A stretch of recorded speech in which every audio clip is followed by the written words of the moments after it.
right, that is a new graphic because we are starting something new here at Live 5 News. It's a series called What's Driving You Crazy, and you'll hear more about that next week. But just a little sneak peek, we want to hear what drives you crazy on low country roads. So I reached out to the South Carolina Department of Transportation, and within a day, those holes were filled. A viewer reached out to tell me his concerns about the intersection of Savannah Highway and Main Road. He said it's been a problem for years, and Charleston County officials agree. This is where School Street and Myers Mayo Road meets Highway 78 out here in Ridgeville. You can tell me what's driving you crazy on low country roads by filling out our form. It's on live5news.com under the traffic tab. When traffic on Glen McConnell Parkway looks like this, you probably wish it was moving a little bit more like this. And the good news is relief is on the way. The South Carolina Department of Transportation is aware of this issue. In fact, the interchange is listed as the #2 project in the 2035 CHATS Long-Range Transportation Plan. After months of closures, work on the Wando Bridge is expected to wrap up shortly. Our traffic reporter Abby O'Brien sat down with a bridge engineer to find out what work has been done and what's still left to do. She has the latest in this week's What's Driving You Crazy.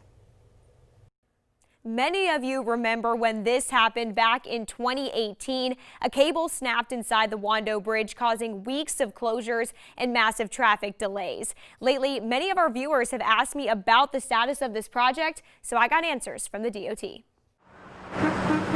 It was one of the biggest stories in 2018. There is no one east of the Cooper who is not going to be affected by this, no matter where you live. Half of the Wando Bridge shut down after a routine inspection found a snapped cable.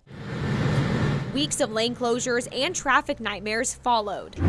It's been nearly 2 years since the closures, so I talked with the South Carolina Department of Transportation bridge engineer Kevin Turner to ask about the status of the project. We've accomplished a lot in our time out here. So since the unfortunate closure back in 2018, there was that immediate response to try to get the roadway back open and to institute those immediate repairs. Since then, drivers have likely seen a barrier wall on the westbound side of the bridge and experienced some weekend lane closures. That's probably the most public work that we're doing. So much of what we're doing is actually hidden inside of the box and can't be seen. Inside the bridge, DOT has put in new cables, and on the outside, they are working on sealing the surface to waterproof it. Taking on a big project like this has its challenges, for sure. Two big challenges for crews have been the weather and the fact that this is the only bridge of its kind in South Carolina. It's presented a real learning opportunity for us. For crews to work, the weather needs to be dry and not too cold. If all goes to plan, DOT hopes to be finished with the project's scope of work by the end of March. Things are going well. And Turner said he hopes all lanes on the Wando Bridge will be back open by mid to late February. Reporting for Live 5 News, I'm Abby O'Brien.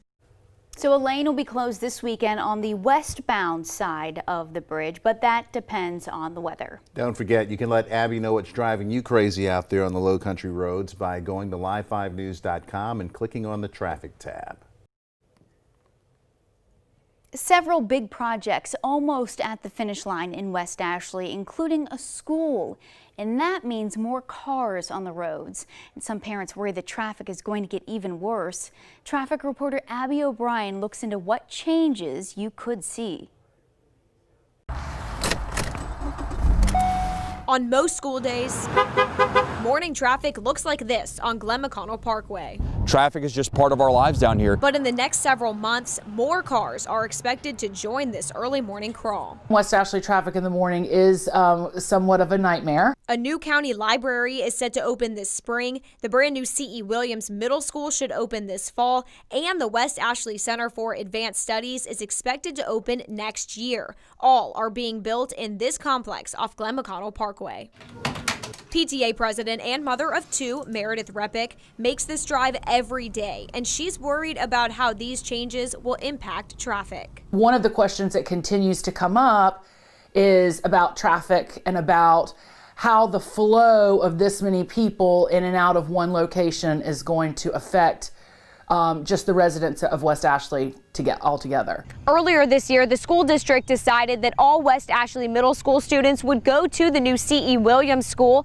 That could mean 1,200 students plus parents dropping them off and school buses out on Glen McConnell Parkway that weren't there before. I think the biggest concern that we have is the number of cars getting on and off of Wildcat Boulevard. Data from the South Carolina Department of Transportation shows traffic has increased on Glen McConnell Parkway in this spot from about 33,000 cars a day in 2015 to more than 40,000 cars a day in 2019. I asked spokesman for the Charleston County School District, Andy Pruitt, how the district plans to address these concerns. He said a traffic study was done in 2016. They tried to simulate what it would look like when everything opened in 2020.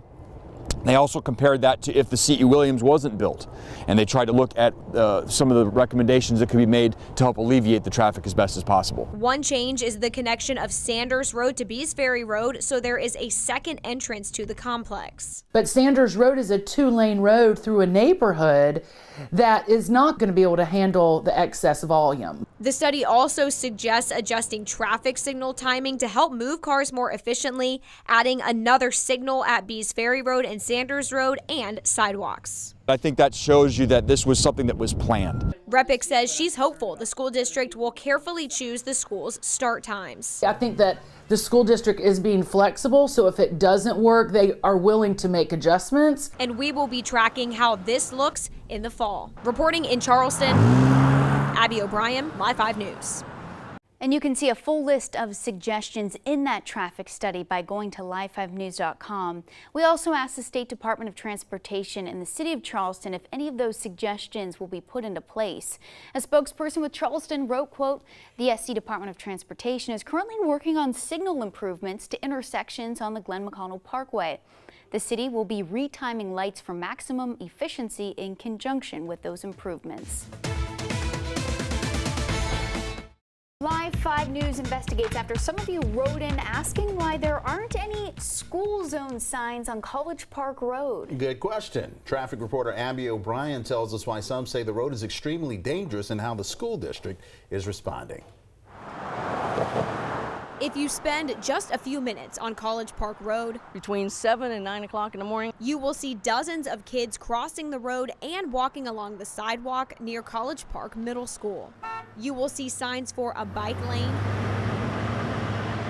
and a speed limit sign reading 45 miles per hour. people speed all the time. But you won't see any signs designating a school zone. It's dangerous, it's scary, and it's frustrating. Janet Ryan has lived near the school for 40 years. I reach out to you because the volume of traffic in this area and the concern about the school children crossing the road, getting to school, and there's no school speed zone anywhere on College Park Road. These signs are on side streets by the school, but you can't see them when you're driving on College Park Road. The people need to be aware that there's schools in this area. They need to slow down.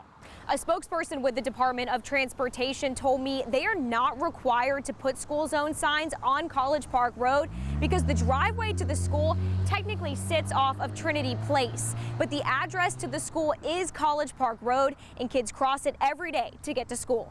The housing has increased, the traffic has increased. They've made this now a 5-lane road. The kids trying to walk to school, trying to cross this road, it's very dangerous. Ryan says she's reached out to the DOT, the school district, and the school itself. And nothing has been done. When I reached out to the district, I was told the safety and security coordinator has been in contact with DOT regarding different needs of schools this year. Ryan hopes something is done soon. I know of at least 2 kids that have been hit just crossing the road Before another person is hurt. Reporting in Berkeley County, Abby O'Brien, Live 5 News. Now, the school district told Abby the safety and security coordinator is working with the Department of Transportation to see if an assessment has ever been done in the area. Once we get more information, of course, we'll share it with you.